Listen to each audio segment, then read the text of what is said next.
Egyptologist7 video was pretty good, and I'm going to discuss it here in 5 parts.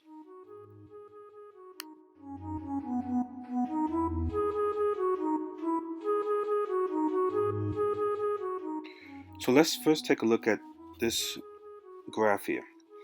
And let's first address this bottom quote where he talks about the Egyptians cluster and have ties with Europeans and Indians, but not at all with sub-Saharan Africans. If you notice, that was from 1993, but he never points out or reads the updated, what Brace has updated and stated in 2006. So in 2006, we can see that Brace updated and changed his stance. He states to say the Niger-Congo speakers cluster closely with each other and a bit less closely with the Nubian sample and more remotely with Nakada Bronze Age sample of Egypt, the modern Somalis, and the Arabic-speaking Fellahin of Israel. When those samples are separated and run in a single analysis, in Figure 1, there clearly is a tie between them that is diluted the farther one gets from sub-Saharan Africa. That is self-explanatory, and we can see it in the graph, which basically shows that there is a connection between sub-Saharans, Egyptians, and Nubians, and Somalians, and people from the Fellahin from Israel.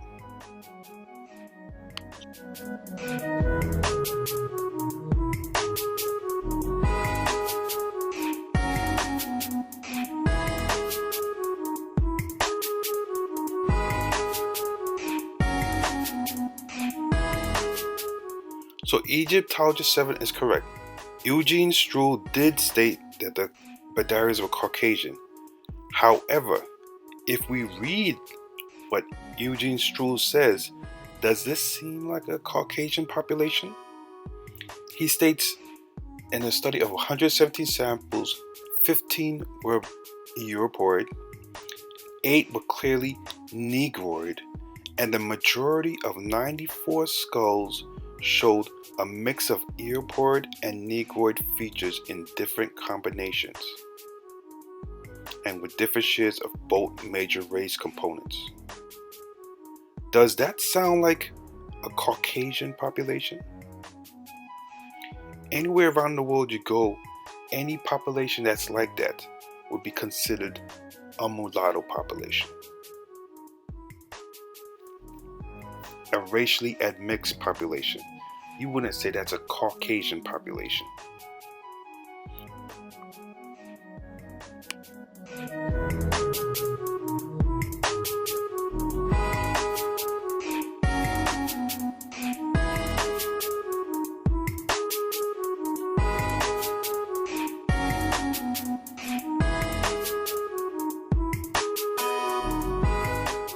So I want to look at this debate that I'm having with her. And I'm pointing at 2 things. First, she's acknowledging that this Negro element is there, but that it's East African and not Bantu, West African, which makes perfect sense. I wouldn't expect it to be Bantu. It's East African Negroid type, which makes perfect sense. The second thing is that she's going backwards and saying he came to these conclusions, yet never elaborates, nor does he provide craniometric data in support of it. 0. How is he not providing craniometric data in support of it when he literally breaks down the 117 skulls? And let's read what he says. And notice she highlights, came to these conclusions. Let's read that part.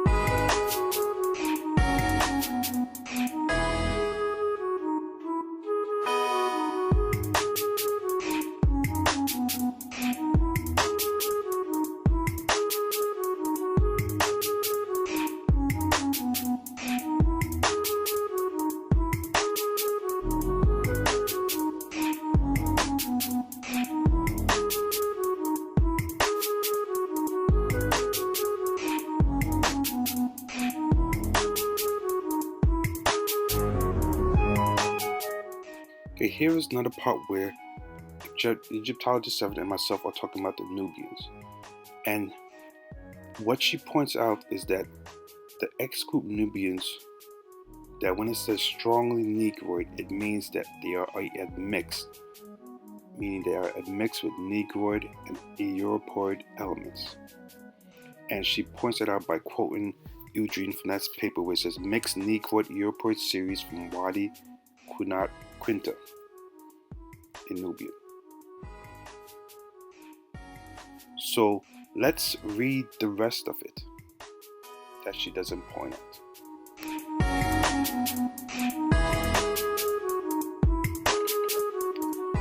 Already the analysis of the post-cranial skeletons of the pre-Dinosaur series of Nakada showed that its mean stands somewhere between the Negroids and Europoids. This was confirmed by comparison with the mixed Negroid Europoid series from Wadi Quinta in Nubia. Wait a minute. So he's basically stating that the Nakada series also showed admixture of Europoids and Negroids, along with that same admixture from the other Nubians?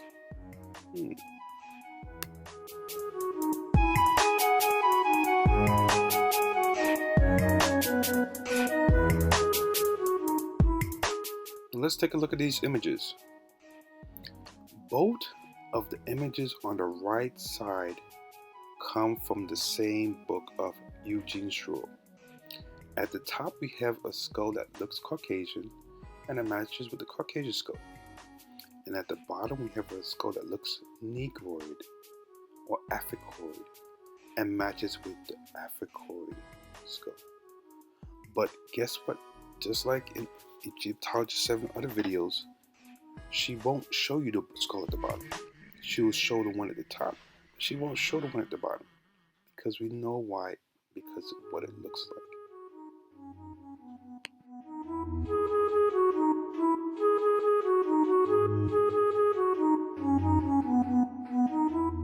Okay, so we're going to continue on with our debate here.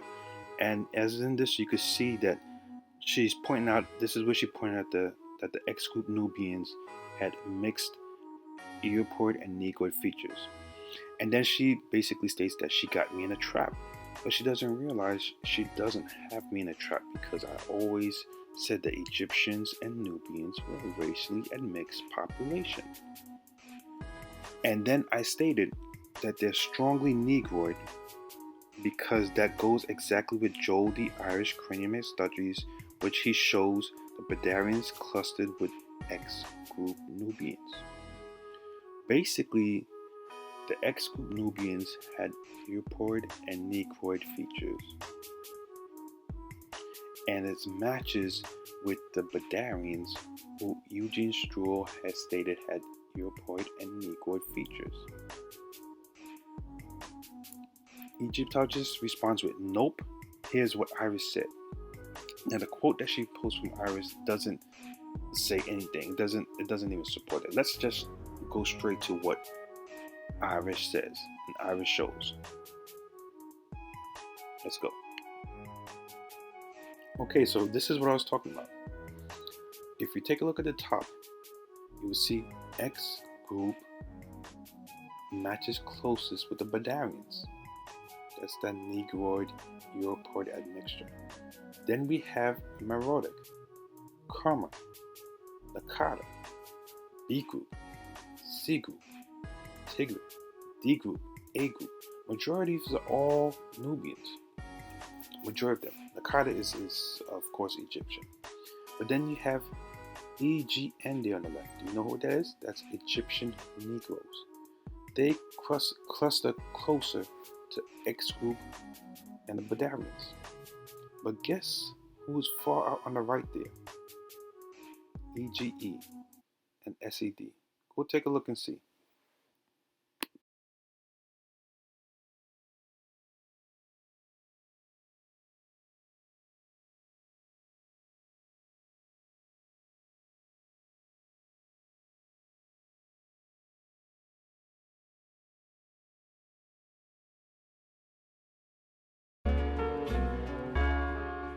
So we just went over the clearly Negro presence or Negroid presence in the Badarians.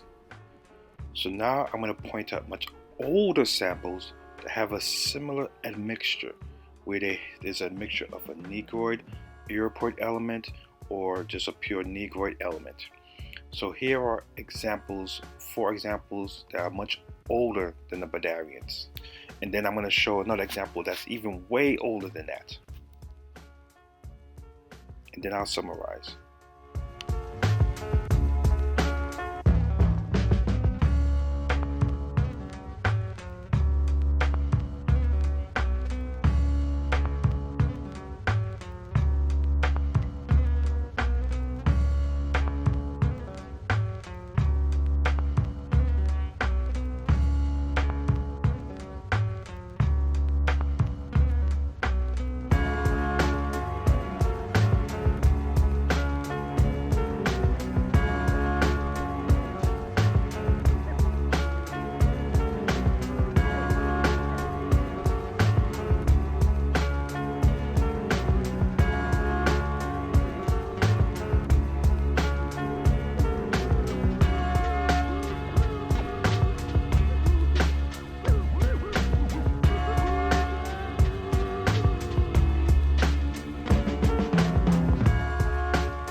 So let's do a brief review here.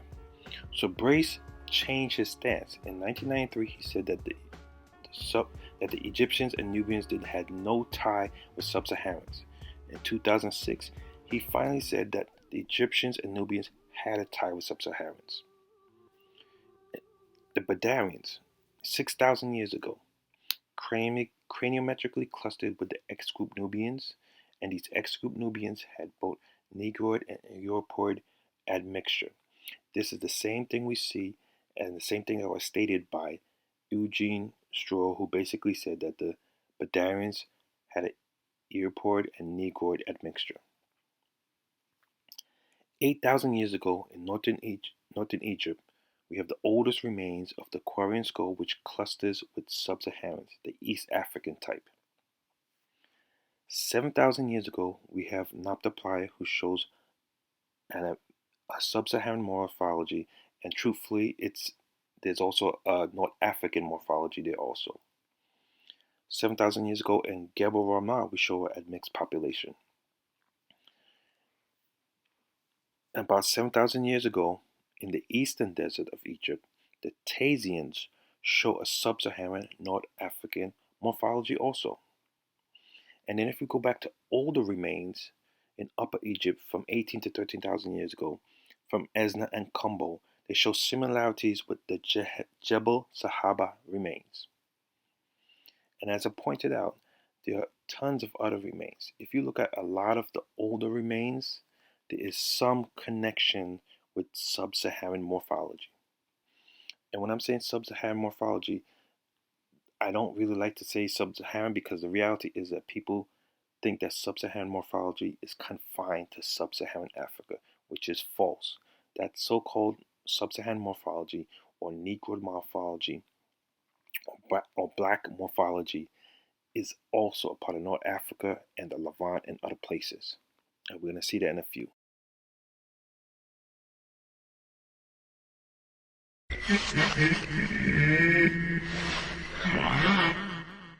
So let's address this here. First of all, the C group Nubians start from the 12th dynasty to about the 18th dynasty. We already know about this in the video because Egyptologist7 showed that there was Negroids during the 12th dynasty, around the time period of Shammai. That's one. Two, we already had Brace stating that the Bronze Age Nubians showed sub-Saharan elements. That's between 5,000 to 3,000 years ago. Furthermore, we go on to Napta Playa and Gebel Ramlah, which both date around to 7,000 years ago, which shows a sub-Saharan presence. So clearly, sub-Saharans that we know about was in Lower Nubia area.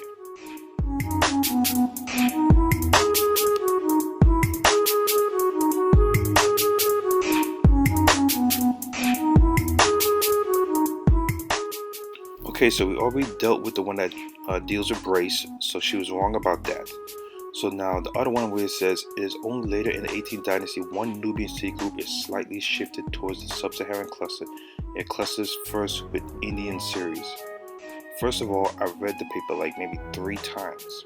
You can read it yourself. If you could find anywhere in there where it says that C group is from the 18th dynasty, please point it out to me because I have not seen it anywhere in there. So that is something that she just came up with herself.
Okay, so let's review.